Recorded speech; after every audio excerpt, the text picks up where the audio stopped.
दोस्तों, एक मैं छोटी सी स्टोरी सुनाना चाहूँगी। I hope you like it. So चले स्टार्ट करते हैं। एक समय की बात है, 5 मेढक एक साथ किसी जंगल में जा रहे थे। जंगल में चलते चलते वो 5 मेढकों में से 3 मेढक एक बड़े से गड्ढे में गिर जाते हैं। गड्ढे में गिरने के बाद वे ऊपर चढ़ने की बहुत कोशिश करते हैं, लेकिन वो ऊपर नहीं चढ़ पाते क्योंकि गड्ढा बहुत बड़ा होता है और उस गड्ढे से बाहर निकलना उनके लिए आसान नहीं था। अब ऊपर बैठे जो 2 मेढक थे वो गड्ढे के नीचे देखकर उन तीनों मेढक से कहते हैं, अब तुम तीनों इस गड्ढे से कभी भी बाहर नहीं निकल सकते हो, तो तुम्हारा कोशिश करना व्यर्थ है। अब ये सुनने के बाद उन 3 मेढकों में से एक मेढक को ऐसा लगता है कि हाँ यार, ये तो सच कह रहे, गड्ढा तो बहुत बड़ा है, अब हम इस गड्ढे से कभी भी बाहर नहीं निकल सकते हैं। वह थोड़ा कोशिश करता है और कोशिश करने के बाद हार मान लेता है और वहीं उसी जगह एक गड्ढे में जाकर आराम से बैठ जाता है। अब जो 2 मेढक बचे हुए हैं नीचे ही गड्ढे के नीचे, वे अभी भी लगातार ऊपर चढ़ने की कोशिश कर रहे थे। हालांकि वो बार बार नीचे गिर जा रहे थे, लेकिन फिर भी ऊपर चढ़ने की कोशिश कर रहे थे। अब ऊपर बैठे 2 मेढक फिर उनसे कहते हैं, तुम जितना कोशिश करना है कोशिश कर लो, तुम लोग इस गड्ढे से अब बाहर नहीं निकल सकते हो। अब से तुम्हें पूरी जिंदगी इसी गड्ढे में बितानी पड़ेगी। अब ये सुनने के बाद उन मेढकों में से फिर एक मेढक को ऐसा लगता है, हाँ यार, ये तो सच कह रहे, हमने तो बहुत कोशिश की लेकिन फिर भी हम नाकामयाब रहे। अब वो क्या करता है, थोड़ा फिर कोशिश करता है, हार मान के वहीं बैठ जाता है।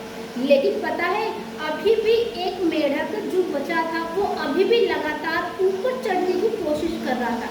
वो बार बार ऊपर चढ़ता, नीचे गिर जाता, बार बार ऊपर चढ़ता, नीचे गिर जाता, फिर भी वो हार नहीं माना। वो लगातार ऊपर चढ़ने की कोशिश ही कर रहा था। फिर अब क्या होता है, वो जो ऊपर बैठे जो 2 मेढक थे वो फिर उसे कहते हैं, तुम्हें सुनाई नहीं दे रहा है हम क्या कह रहे हैं?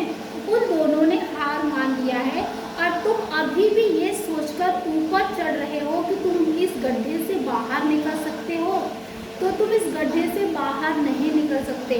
वो ऊपर बैठे मेढक उसे बार बार ये बात कह रहे थे, फिर भी उसने उनकी बातों को इग्नोर किया, उसे कुछ फर्क ही नहीं पड़ा, फिर भी वो लगातार ऊपर चढ़ने की कोशिश करता रहा। और पता है क्या हुआ आखिर में? वो कोशिश करते करते आखिर में वो उस गड्ढे से बाहर निकल जाता है।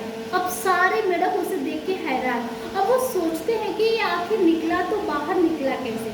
चलो मैं आपको बता देती हूँ। वो मेढक उस गड्ढे से बाहर इसलिए निकल पाया क्योंकि वो बहरा था, उसे कुछ भी सुनाई नहीं देता था।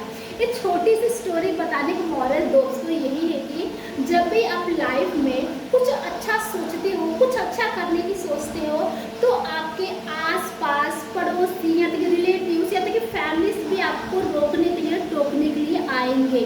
तुम नहीं कर पाओगे, बहुत कुछ सिचुएशन को सुनना पड़ेगा। लेकिन अगर दोस्तों आपको अपने काम में कामयाबी हासिल करनी है तो आप भी बहरे बन जाओ। अपने सपनों को पाने के लिए थोड़ा बहरा बनना भी बहुत ज़रूरी है। पता है दुनिया में सबसे बड़ा रोग क्या है? लोग क्या कहेंगे। चाहे आप कुछ करो या ना करो, लोगों का काम है कहना, तो करो ना। चलो फिर मिलते हैं next day. Till then bye and take